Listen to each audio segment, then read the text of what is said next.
Welcome to The Perfect Stool, Understanding and Healing the Gut Microbiome. This is your host, Lindsay Parsons, and today I'll be speaking with Andrea Nakayama, functional medicine nutritionist and educator, host of the 15-Minute Matrix podcast, and the founder of Functional Nutrition Alliance. She's led thousands of clients and now teaches even more coaches and clinicians around the world in a revolution reclaiming ownership of both their own and their clients' health. But before our conversation, if you haven't yet followed or subscribed to the show, be sure to do so. And if you want to get transcripts of the podcast, pop over to my website, highdeserthealthcoaching.com, and sign up for my newsletter. You'll also get my free e-booklet, Finding Your Root Cause Through Stool and Organic Acids Testing, when you sign up. And if you haven't yet done my quiz on which stool test would help you get to your root cause, you can find a link in the show notes and take that. Now on to the show. Welcome to the show, Andrea. Thank you so much. I'm excited to be here with you. I'm excited to have you. So can you tell me about your history and what got you into the field of functional medicine? Yes, I'd be happy to. So I was in a completely different career in my life. I worked in book publishing for over a decade. And in April of 2000, my late husband was diagnosed with a very aggressive brain tumor. It's called a glioblastoma multiforme, and it's a stage 4 cancer. He was given about 6 months to live.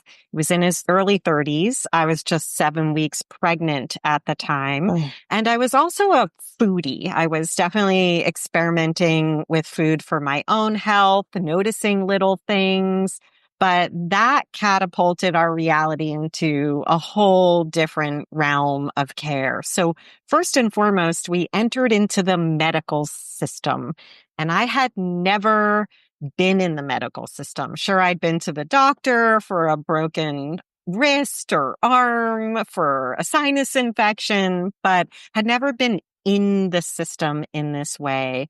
And that experience kind of woke me up to some of the gaps in our medical system. And the two gaps that I noticed at that time were that everybody is treated like their diagnosis, and everybody with the same diagnosis is treated the same. So if you have a glioblastoma, the 32-year-old man, my late husband, is treated the same as the 80-year-old man. It is a protocol for that condition. And so while we were in this reality, this new, grave new world that we were in, I was looking to see anything and everything we could do to shift the outcome in any way we could. So I was bringing him forward information about diet and lifestyle. How does sugar impact inflammation and tumor growth? And ultimately, it was his decision to make, but we made major dietary changes. He ultimately lived past his prognosis. He lived 2.5 years. So he died when our son was 19 months old. This is back in 2002. And that really changed my perspective on healthcare, quote unquote, food as medicine, and what's possible to help a person navigate through the system. And slowly but surely after his passing, I realized that this was my calling, and that led me forward to trainings and exposure to functional medicine, which really spoke to me, and on from there, which I can talk about as we have time. Yeah. Well, first of all, I'm so sorry for your loss and how tragic to be cut off so early. Yes. Thank you. So you said in our pre-interview call that your practice's sweet spot is the client or patient who has not had success anywhere else and maybe is hopping from practitioner to practitioner. And I know I've seen a few of those. And they maybe are having trouble taking most supplements or eating most foods. So can you explain your philosophy around helping those types of people and how you proceed with them? Yeah. So most of what I do now, I started my practice back in 2009. I started training other practitioners in 2012. So at this point, most of what I do is train other practitioners, health coaches, dietitians, a lot of nurses around the world who really want to understand the principles and philosophies of functional nutrition. And I've really established a systems-based approach that speaks into what you're talking about. So the first thing I really want to understand is who it is that I'm talking to. I have the entire functional nutrition matrix, which is modeled after the Institute for Functional Medicine's matrix, but it's a little bit more easy to use and think through and talk to a patient through. And that's divided into categories that I would call the story, the soup, and the skill.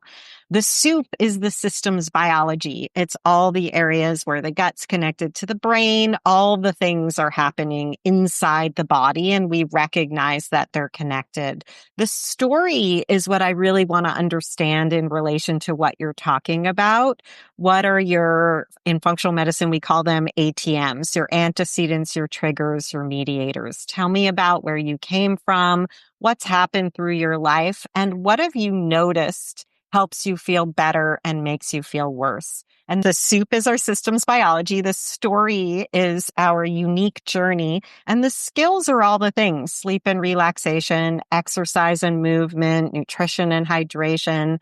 Oftentimes what I see when somebody has been there and done that, they've tried everything, is that they're doing all the practices, but they're not really focused on the internal healing at a pace that's appropriate for their body. So they're chasing fixes, but the internal healing that allows their body to accept the foods, accept the supplements, work with that next intervention are impaired. And that's the work that hasn't happened.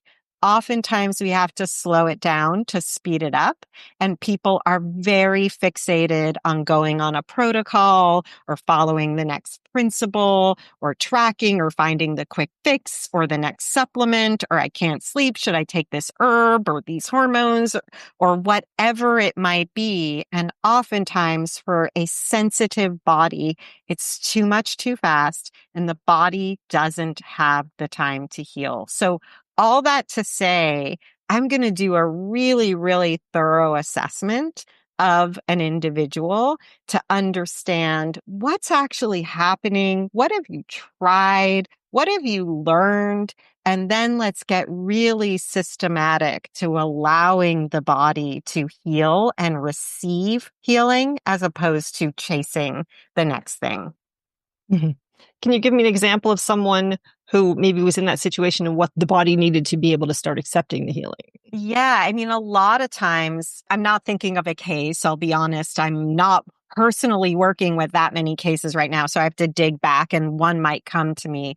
But what I often see is that the body's in a sympathetic dominant state. So that chasing, that questing, when we think about sympathetic dominance, that's our fight or flight mechanism.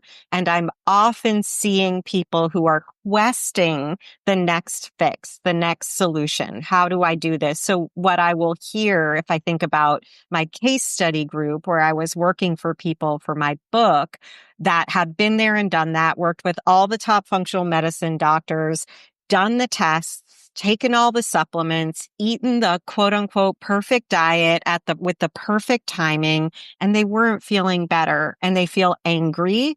They feel jilted because the things that are promised to us just don't work. I think we think those protocols are very sexy and they're going to be the answer, and they get us further fixated and stuck in that fight or flight. Where's the next thing? How do I fix my broken self perspective?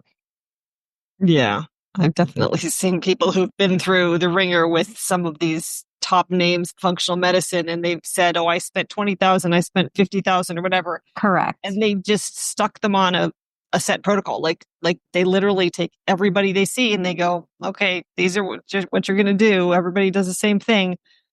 And it just, I'm shocked, honestly, that that's the way they're practicing. That I just sort of assumed the top names in functional medicine would be a little more individualized. Yeah, I mean, unfortunately, I think that the road that functional medicine has gone on has veered away from the three primary tenets of a truly functional practice. And those three primary tenets, we have Willow here with me. My cat's here with me. But the three primary tenets are a therapeutic partnership, meaning we are equal in this relationship. And your understanding of yourself is as important as my expertise. disease, looking for the root causes, which means we know how to ask, why is this happening? Not just what do I do about it? And a systems-based approach, which embraces systems biology. Those are the three tenets of a functional practice as designated in the origins of the Institute for Functional Medicine. And unfortunately, it's become very conventional based in that it's another pill for an ill. The pill might be different, or it might be a bucket load of pills. They think that diet is a handout. Dietary change is not a handout. There is a lot that goes into making change, understanding a person's relationship to change and what their body can tolerate and not tolerate. So I think there's a lot of mistakes happening in a lot of functional practices today that really are going too fast for the needs of the individual. So you talked about sympathetic dominance, and I'm thinking about something I heard on a podcast recently, which was they had looked at children who had abuse, ACEs, that type of thing.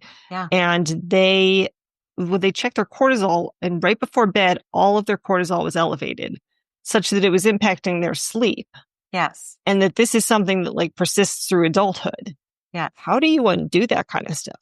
Yeah. So I think that when we're looking at adverse childhood experiences, when we're looking at trauma, whether it's childhood trauma or adult trauma, like I received with my late husband's diagnosis and illness and death, that we have to recognize where and when it is our job to address that with a client or patient, and where it is our job to hold space for it. So my job is making the connections visible for people. So that matrix, that story, the soup, the skill, helping people to understand that everything is connected. We are all unique and all things matter.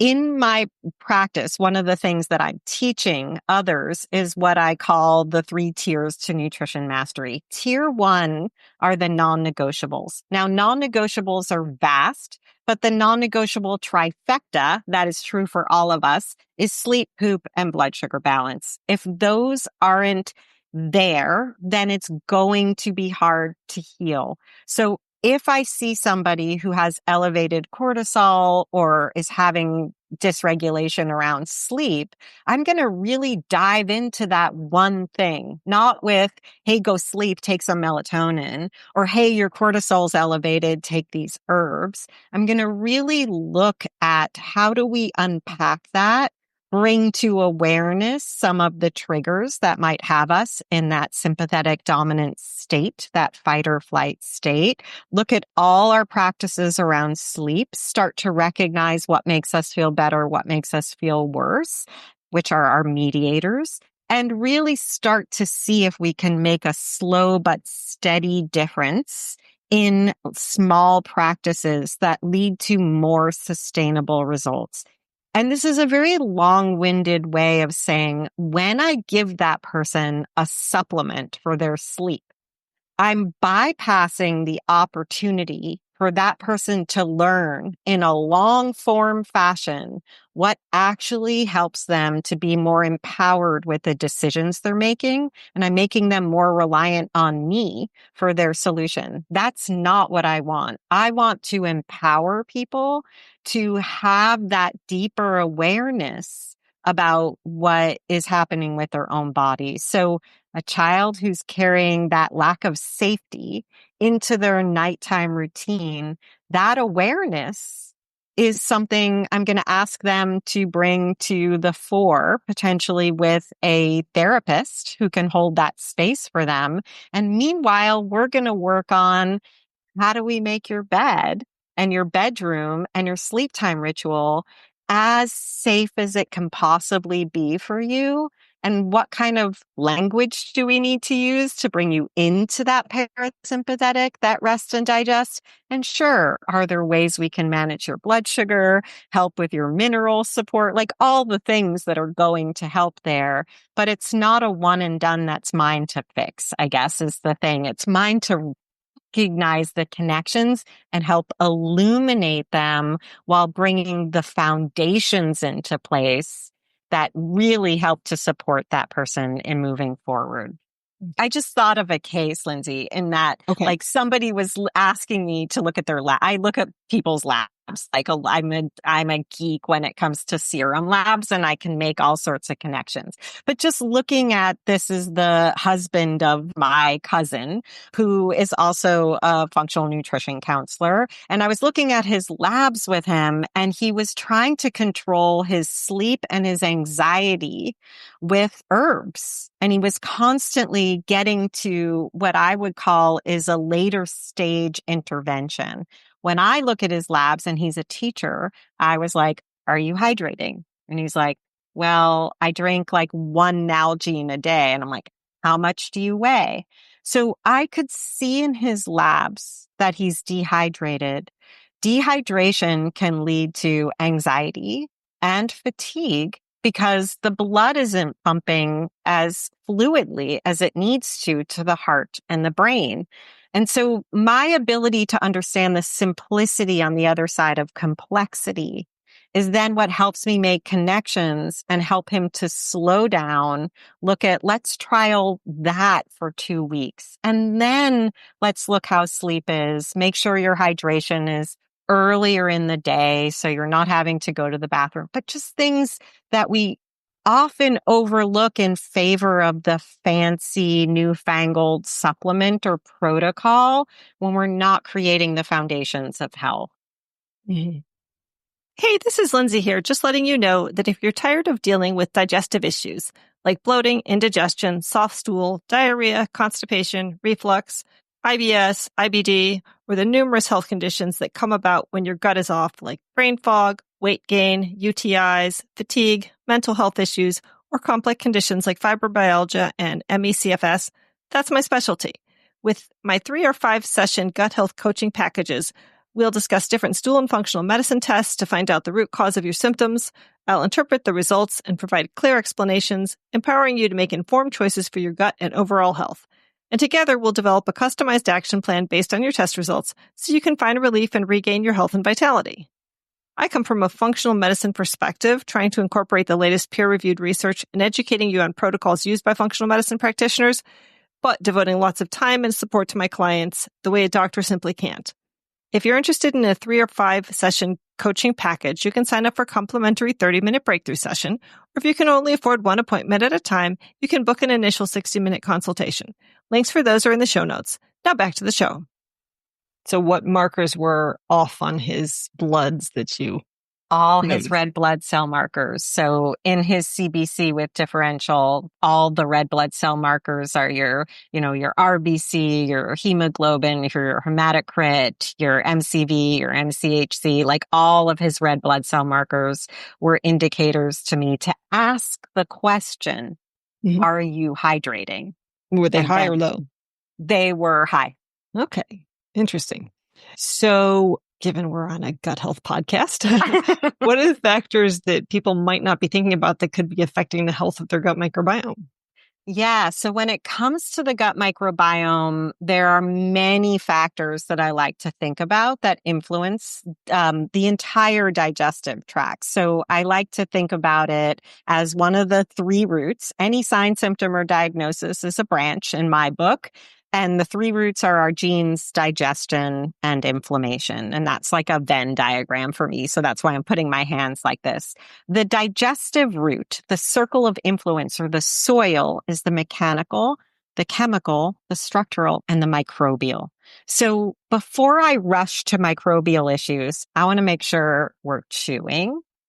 We've got the hydrochloric acid and the enzymes that we need. And I don't mean supplementally. I just mean we are able to produce and break down the foods that we're bringing in. We have structural integrity, which comes back to the microbiome, but really making sure that the inflammation is down and the gut structure is not hyperpermeable or leaky. And the microbiome is going to be key, but we forget that sleep feeds the microbiome, that exercise feeds the microbiome, that vitamin D feeds the microbiome. We often rush to what we're going to take to feed the microbiome.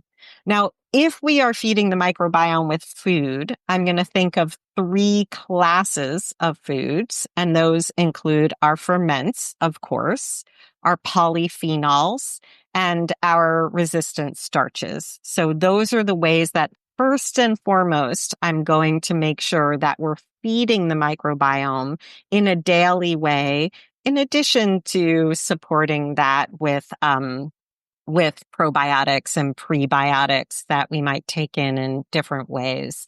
I am not a fan of specialty testing for the microbiome unless I find I need to. That's usually later on down the line, if at all. I'd prefer an organic acids test over a GI map or anything like that. But I rarely would have us in our clinic do those because we can assume that the people who are coming to us likely have gut dysfunction, even though they are, or if they are not experiencing gut issues. So again, one of the three routes, if you have chronic signs, symptoms, or diagnoses that aren't getting better, digestion has to be focused on, and the microbiome is going to be a part of that. Okay, so you mentioned sufficient hydrochloric acid to break down your proteins, of course. And yeah. I have read that one sign of insufficient hydrochloric acid is, or stomach acid, is nails that are cracking and breaking. And this has been my 20-year quest to fix this problem. And I have autoimmune IBS. So I have elevated vinculin antibodies and recurrent SIBO that I have to kind of keep under wraps. Yes. Am I missing something? I mean, I've tested the zinc. I've tested I am deficient in taking it, but the nails are getting worse. Yeah. And I think this is where we can get stuck on thinking X leads to Y. So deficient hydrochloric acid could lead to a number of symptoms, but so could different nutrient deficiencies that might be excluded from a specialty diet. So I always like to put the but in the column of the specialty diets, because when we reduce our food intake, sometimes we're missing certain nutrients. A common one for those of us with autoimmunity are our B vitamins, which are tricky to take for a lot of different reasons. But when we reduce certain foods from our diets, particularly grains, we might actually be missing some of the B vitamins that also help with our hair, skin, and nails. So it's hard to say that it's just because of one thing. So if you have worked on your hydrochloric acid and you've supported that and you're not seeing results, give it a checkbox and know that you still don't know the why of that thing, right? Like on the B complex, on the zinc. Yes, exactly. So there's different reasons that may not be evident yet. And with all you know, Lindsay, and all you've looked at, it's one of those things that's like, okay, I don't know the answer to this. How much is it bothering me? Is it bothering me because it hurts or it's painful, or is it bothering me because I should know the answer and I don't? Entirely cosmetic. Exactly. Exactly. And that's where I think like coming into that parasympathetic, like I'm doing all the things I need to do and all the things I know to do. I'm still having this issue. So I'm just going to hold space for that. Perhaps that's the one idea that hadn't occurred to me. It's just accepting it. Just accept that for now. Something will reveal itself. Yeah. What bothers me about it, though, is that I feel like it's telling me that there's something not working right, and that it's sign that it's somewhere else. There's something more serious going on that I'm not seeing. That's what bothers me about it. And I think if you're looking at everything, if you've looked under the hood, I think this is where we can get hyper fixated on some notion of right or healthy. And this is where like we then start questing when in fact, like you're thriving, your brain's working, your body's working, you've done all the looking and you're taking really good care of yourself. How can we just celebrate that and put down the thing that we feel like is trying to tell us something, but maybe it's not to be heard right now. Okay. I will accept my bad nails. They're not bad. They're just what they my are. my slightly imperfect nails. Okay. For now. So you mentioned your three roots, many branches philosophy. Can you apply that to autoimmunity and tell That us a little is. bit more about Yeah, that's exactly what I created it for. So if we think of any autoimmune condition, it is a branch and all the associated signs and symptoms with that autoimmune condition. So if we can envision a tree with leaves or branches that don't look as healthy as we want them to, your nails, it? then we can think that's a symptom, that's a branch. And if we focus on the branch, let's say we go up to a tree in a forest and we want to help this tree thrive, but its branches are turning brown and the bark is falling off. Do we want to pick off those branches? Do we want to saw them off? No. We want to think, how do I get deeper to the trunk? How do I get deeper still to the roots? And how do I nourish the soil that those roots live in? So autoimmunity is a branch. It is a result of many things, multifactorial aspects that are happening internally. There is not one root.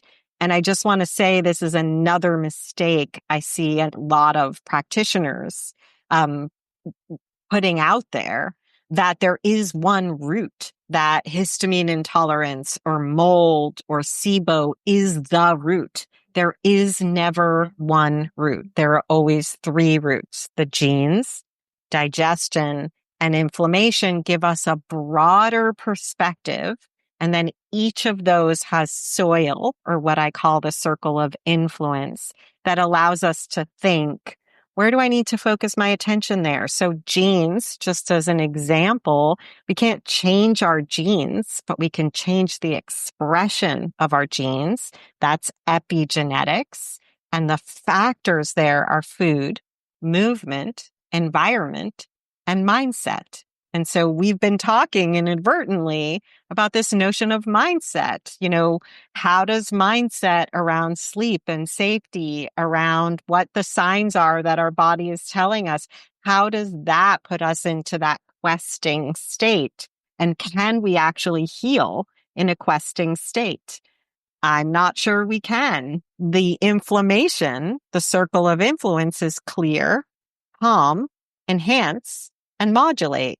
We may need to clear a microbial infection. We may need to clear a food that isn't serving us. We may need to clear an environmental factor that our body can't process, but we may also need to clear negative thoughts that are keeping us from being in our thriving selves. Yeah. I have started recommending some people to who have in particular these tough cases where it seems like you try literally everything on them and just nothing is working.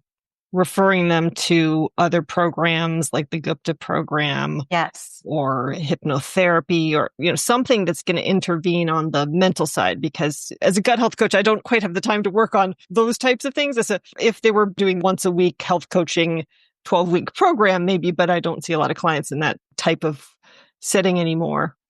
Yes. So And the nervous recommending other system. programs. Yeah, exactly. It's all everything matters. It's all connected. And so that's a brilliant move where you recognize somebody, I think you said it really beautifully, like needs kind of a intervention between that mindset piece that's keeping them in that questing, frightened, parasympathetic or sympathetic dominant, lack of parasympathetic dominant state that the body cannot heal in. And we have to learn to catch ourselves in those states. I have a really stressful work situation because of how large the organization is at this point.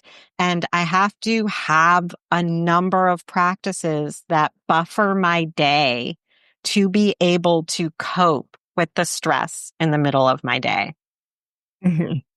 Yeah, I have this Ring Air, and it tells me about my stress, and I find it interesting because they'll say like, what are the different categories? Well, one says sympathetic activation, one says stressed, and the one is just, I can't remember. It's like a mid-level, just activated or something.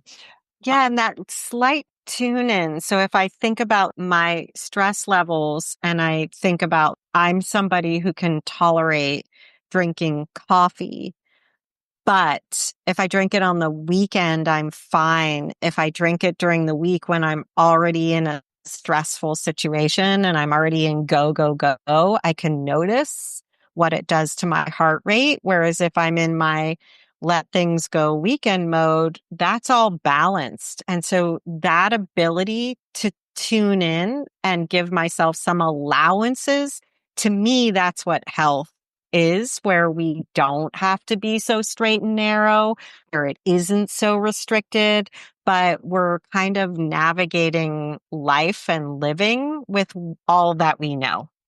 Yeah. I just had a client who said before she even started working with me, she had stopped drinking nightly and drinking coffee. And she's like, I already feel so much better that, she still was bloated every day, but she was like, I feel so much better just from those two changes that I can't even believe like how far I've come just from that.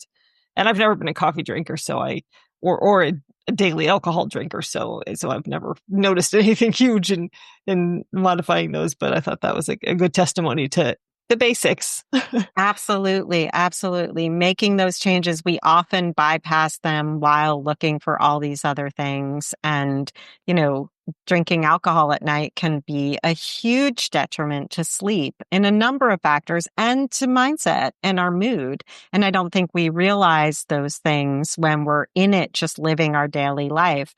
We also have to recognize that healing may look different than idealing, right? So when we're living in an ideal state that has a little bit more wiggle room, that is where we get to live into it, like I'm talking about. When we're on a healing journey, we might need to get a little bit more strict with the recognition that it is so that the wounds can heal. And that's when we then move forward. I think my biggest concern, going back to one of the earlier questions you asked, is that a lot of people are making the dietary and supplemental changes, but they're not allowing or supporting the body to do its healing. So the wound is still there while the restrictions get more and more and more narrow. And then that leads to frustration. Yeah. So back to the whole question of the rings. So I see, and it's shocking, honestly, because from the waking up, the thing is, you don't sense that you're stressed out.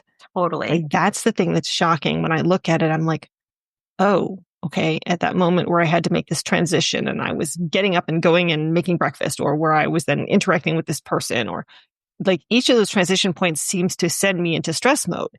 And I don't have a sense that I'm stressed out. I think it was a pretty relaxed day. And then I look and I'm like, oh. Or when I'm working, I'm just like yesterday, I had a super quiet day. Sitting at work, just sitting on my computer, didn't talk to another human being. That would be for me a really low stress thing, because the more you interact with other people, the more, it requires a different level of Totally. activations, shall we say. And I was sympathetically activated all through the morning, just getting on my computer and answering emails and following up with clients. Yeah, I think it's that feedback loop where we're getting it from internally or externally is really interesting. So if you don't feel it internally, is there some aspect that is a natural level of when your cortisol is naturally raised, which should happen in the morning, which is then being interpreted as stress? Like, again, where do we outsource our feedback loops to the data on the scale, on the test, on the ring, to the nails? Like, where are we outsourcing what we actually feel? And is there a way to trust what you're actually feeling? So I use my Aura ring to kind of track my activity through the day and or at the end of the day, and to look at my sleep as a reflection. Like, what little things can I do to shift some of these markers with my sleep so that I'm getting better sleep? And does that impact my heart rate variability, which is ultimately helping with my resilience to the stress in my life? But I don't use it as a directional. I use it as a clue to kind of give me some feedback to support how I'm feeling or what I could be doing. And I think, again, there's a tendency, not on your part, but culturally, there's a tendency to biohack, to outsource to all these different tests and data measures what our body actually is telling us something. And I'd be curious, like, are you stressed or are you jazzed about what you're doing? Like, what's actually happening there that would help you interpret that data from a different lens? Do you have unspecified gut health issues and haven't gotten tested yet? Or diagnosed SIBO, IBS, IBD, or Candida? My newest supplement, Serum Bovine Immunoglobulin, or SBI powder, may be the perfect thing to try. In a randomized, double-blind, placebo-controlled study of adults with IBS-D, GI symptoms including loose stools, hard stools, flatulence, and incomplete evacuation were significantly improved with a 5-gram-a-day dose of SBIs after 6 weeks. And abdominal pain, bloating, and urgency were also significantly decreased after 6 weeks of use at a dose of 10 grams a day of SBI powder. It's basically the immune system of a cow derived from plasma and made into a powder, so it binds and neutralizes a wide array of pathogenic bacteria and fungi and carries them out with your stool without hurting your beneficial microbes like antibiotics or even strong antimicrobial herbs will. It's also been shown to decrease intestinal permeability, decrease fat in the stool, increase the absorption and utilization of nutrients, and increase lean body mass. So give it a try today at perfectstool.com, where you can also find my supplement Tributerin Max, which helps solidify stool and slow down motility for people with diarrhea or loose stool. Yeah, I think I need to know more about how they designate the levels, and that's the part I haven't learned. So then maybe I'd have a better understanding. But yeah, I do recognize that you have, the cortisol waking pattern and that it's falling during the day. So I'm not quite sure how I assume they're measuring it on the basis of things like heartbeat and temperature. I don't know what else do they gather. So Exactly. On the drinking question, so I have noticed something though about drinking and sleep, which is if I drink the next night or the night of drinking, I get more deep sleep.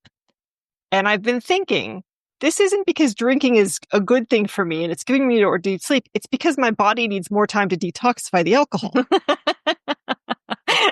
Could very well be. So not the night you sleep, but the night after. So you drink. No, the night I sleep. The night you sleep, you drink. I mean, it's a depressant too. So, you're coming down. I think some people are going to have more blood sugar swings because of the alcohol. So they're not going to have that deeper sleep. They're going to wake up more often to go to the bathroom. Depending on blood sugar levels, you're probably, somebody who tends to your blood sugar. So that's not an issue, but it is a depressant. And so ultimately your body's coming down. And yes, sleep is our number one form of detoxification. So your liver's going to work for you. So I'm not sure if you mentioned them already because you seem to have a lot of different sort of groupings of ideas, but did you already talk about the 3 tiers to nutrition mastery? I mentioned them. So just to put it into context, there's 3 systems that I'm thinking through all the time. System 1 is the matrix. That's how I map a person, the story, the soup, the skill. Everything is connected. We're all unique. All things matter. Then I mentioned 3 roots, many branches. So those 3 roots being the genes, digestion, and inflammation. With the branches, if you're listening and you can list a sign, a symptom, or a diagnosis that has been chronic, that is a branch. And if you're focusing there, then we have to take our attention down deeper. So that leads us to the 3 tiers. And I mentioned the non-negotiables and the non-negotiable trifecta. So let me just say the three tiers. Tier number one is the non-negotiables. Tier two is deficiency to sufficiency. On the other side of that is toxicity. And tier three is dismantling the dysfunction. So dismantling the dysfunction is like going for the branches. It's that top level. It's what medicine does. This is wrong. Let's fix it. In functional nutrition, what we should be doing is taking a different way into the same problem. It's that root and soil approach.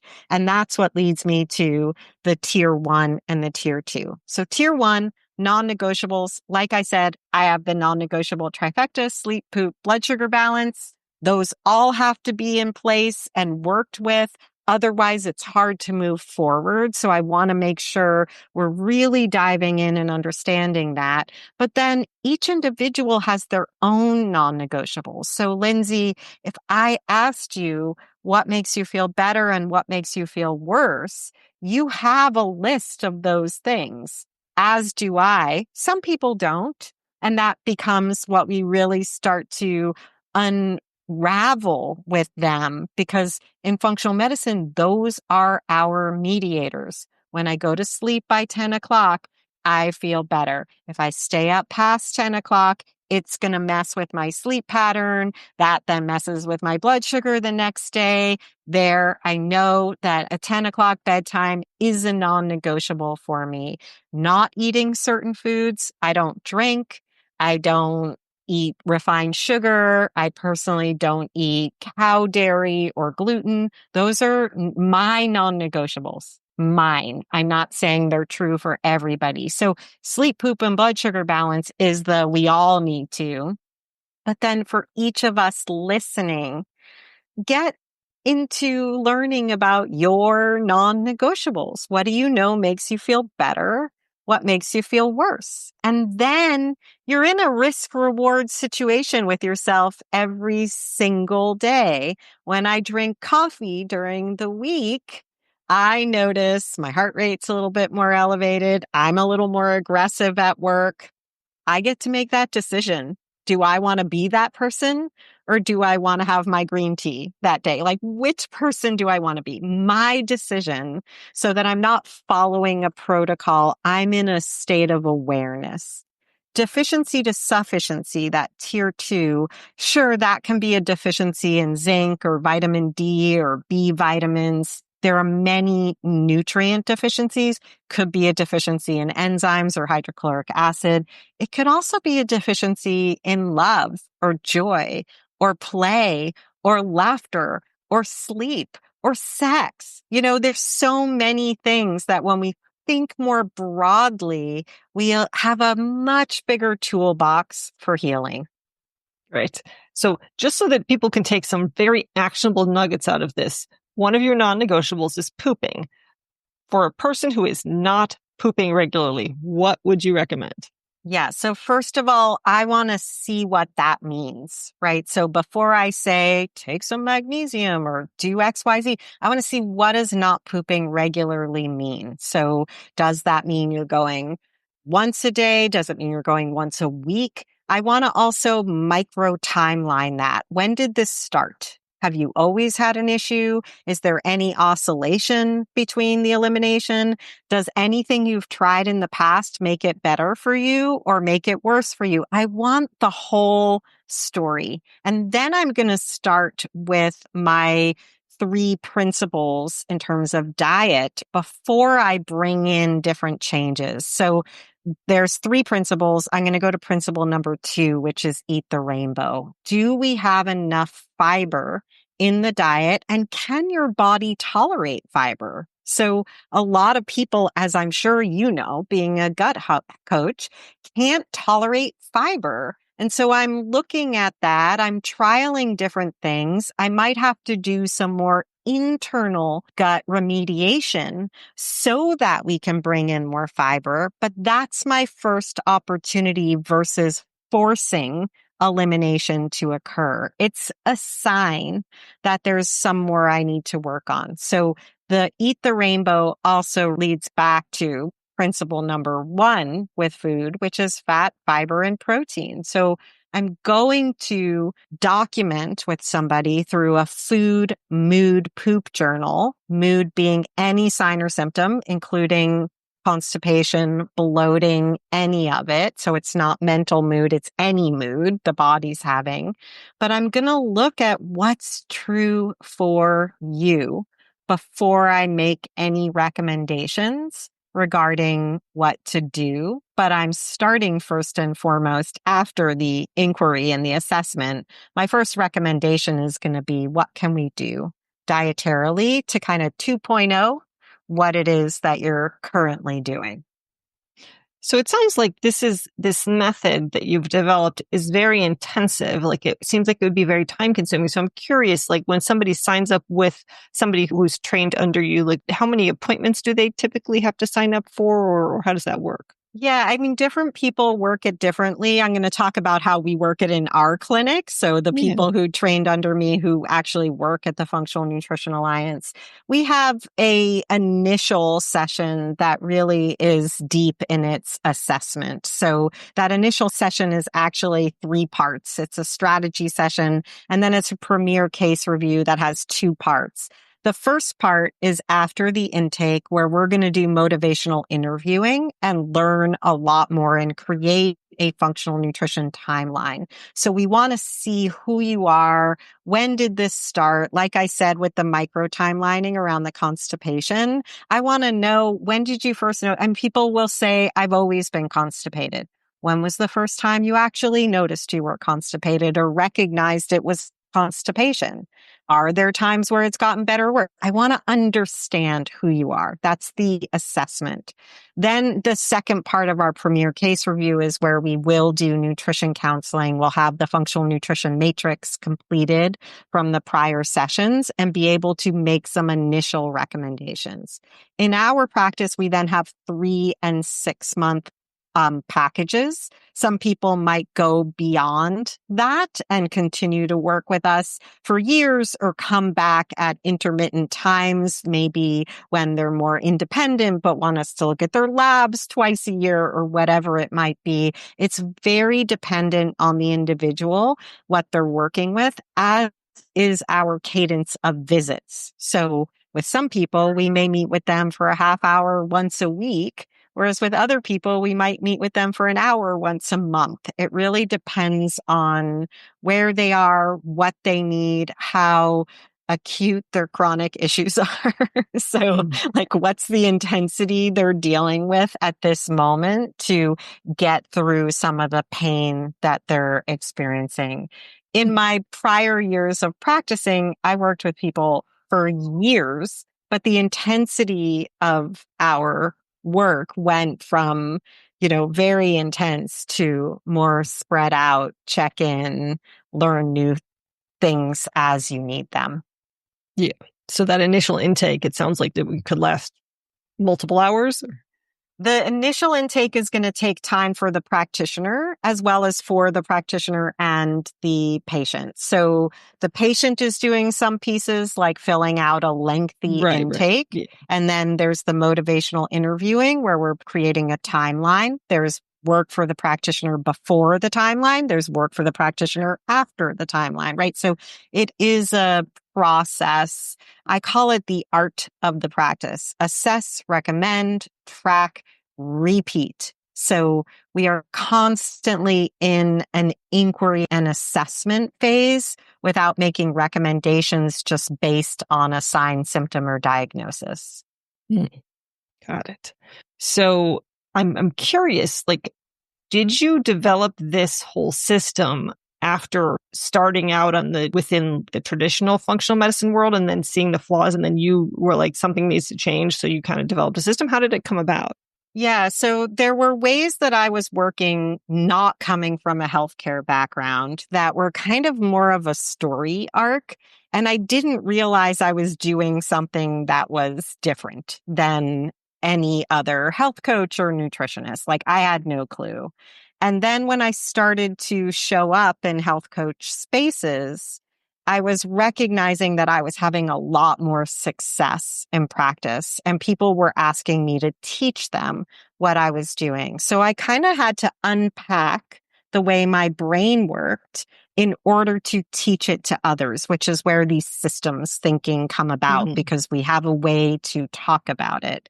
I then found my way to functional medicine, was like, holy moly, this is what I do in the realm of nutrition. So that's functional medicine. I'm actually thinking similarly, but it's in the realm of nutrition. So I started to develop the sister ways of thinking about what I was doing to what was happening in functional medicine. And with their approval at the Institute for Functional Medicine, adapted some of the principles and practices for a different scope of practice. So I'm trained as a functional medicine nutritionist, but what I'm teaching is functional nutrition and functional nutrition counseling. And what we're offering is functional nutrition. So it is not medical. It is not meant to be medical. We don't diagnose. We don't prescribe. I think this is a mistake a lot of people make. We don't treat. We assess, we recommend, we track. It's a different process, but it's very adjacent to functional medicine. So it kind of happened in an organic way over time. Interesting. Yeah. Well, this has been a really interesting perspective, sort of at a higher level, maybe than often I dig down into the details, being a detail-oriented person. And I think you have a good big picture thinking, which helps to pull out and look a little bigger sometimes. Yes. So thank you for bringing that perspective. Yes, my pleasure. And it's something I'm often doing with our students. I had one of our power hours today. It's a 2-hour Q&A, and it's an often reminder to get out of the weeds and think like, what are we missing? What happens when we bring our weedy bias to our own care or the care of others? Sometimes there's things we might be overlooking. So when we broaden our perspective, there's a lot that might live there. Yeah. So tell me where people can find you. Yeah, so lots of places. Andrea Nakayama in all the places. So andreanakayama.com, on all the socials, LinkedIn, it's Andrea Nakayama. And then at the website, andreanakayama.com, it'll lead you back to the Functional Nutrition Alliance, where I train practitioners. So there's different information, the more patient-focused information, and not me as a practitioner, but me speaking more generally, like I'll be doing in my book, is over at andreanakayama.com, and the practitioner stuff is at Functional Nutrition Alliance. Okay. And then the practice that you are associated with is located where? Functional Nutrition Alliance is where we have our practice as well. Okay. Then it's virtual or Yeah. in person? Oh, okay. Yeah. Great. Okay. Yeah. All virtual. Wonderful. Yeah. Well, thank you so much for sharing your knowledge with us today. Yeah. Thanks for having me. It was really fun. This was a good perspective for me because as a detail-oriented person, I can get lost in the details. So it takes a big picture thinker to help me zoom out a bit. If you'd like to support the podcast, you can buy supplements at a discount from my Fullscript dispensary, order tests at a discount from my Rupa Health Lab store, or use my affiliate links to iHerb, which is available worldwide, or Amazon. And just a note that you can use my Amazon link to buy anything, not just supplements, and support the podcast. So I'd love it and really appreciate it if you'd bookmark my link and use it for regular Amazon purchases. If you'd like to connect with me online, you can follow my High Desert Health Facebook page, join my Gut Healing Facebook group, or join my newsletter list at highdeserthealthcoaching.com, as well as follow me on X, Instagram, TikTok, and Pinterest. Links for those are in the show notes. Thanks for joining me today, and here's wishing you all the perfect stool.